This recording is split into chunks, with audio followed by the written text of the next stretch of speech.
Clip number 1700۔ اس clip میں آپ قرآن پاک کی سورہ قلم کی آیت نمبر 16 سے 17 تک کی تلاوت، ترجمہ قرآن اور تفسیر قرآن صراط الجنان سماعت فرمائیں گے۔ بسم اللہ الرحمن الرحیم۔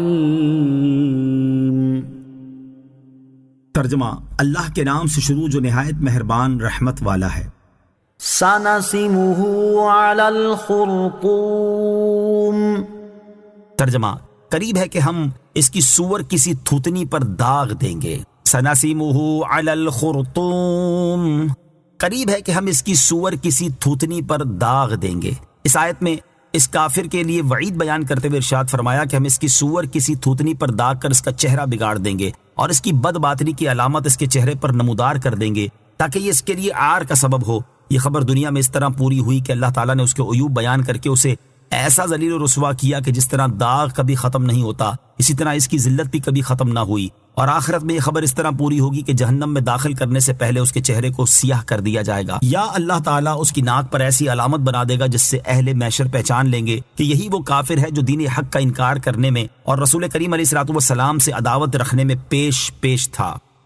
اِنَّا بَلَوْنَاهُمْ كَمَا بَلَوْنَا أَصْحَابَ الْجَنَّةِ إِذْ أَقْسَمُوا لَيَصْرِمُنَّهَا مُصْبِحِينَ۔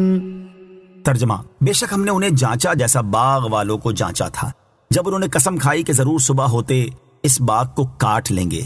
اِنَّا بَلَوْنَاهُمْ كَمَا بَلَوْنَا أَصْحَابَ الْجَنَّةِ، بے شک ہم نے ان کو جانچا جیسا باغ والوں کو جانچا تھا۔ اس آیت کا معنی یہ ہے کہ ہم نے کفار مکہ کو مال اور دولت شکر ادا کرنے کے لیے دی تھی، نہ کہ تکبر اور سرکشی کرنے کے لیے۔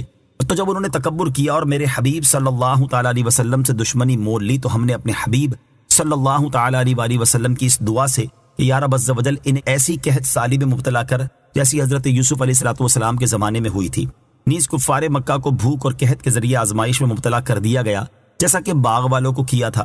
چنانچہ کفار مکہ قحط کی مصیبت میں اس قدر مبتلا کیے گئے کہ وہ بھوک کی شدت میں مردار اور ہڈیاں تک کھا گئے۔ باغ والوں کا واقعہ، اس آیت میں جس باغ کی مثال دے کر اس کا واقعہ بیان کیا گیا اس کا نام دردان تھا۔ یہ باغ یمن کے شہر صنعاء سے 2 فرسنگ یعنی 6 میل کے فاصلے پر سر راہ واقع تھا۔ اس باغ کا مالک ایک نیک مرد تھا اور وہ باغ کے پھل کثرت سے فقراء کو دیتا تھا۔ اس کی عادت یہ تھی کہ جب باغ میں جاتا تو فقراء کو بلا لیتا اور تمام گرے پڑے پھل فقراء لے لیتے، پھر باغ میں بستر بچھا دیے جاتے اور جب پھل توڑے جاتے تو جتنے پھل بستروں پر گرتے وہ بھی فقراء کو دے دیے جاتے، اور جو خالص اپنا حصہ ہوتا اس سے بھی وہ 10واں حصہ فقراء کو دے دیتا۔ اسی طرح کھیتی کاٹتے وقت بھی اس نے فقراء کے حقوق بہت زیادہ مقرر کیے ہوئے تھے۔ اس کے انتقال کے بعد اس کے 3 بیٹے وارث ہوئے۔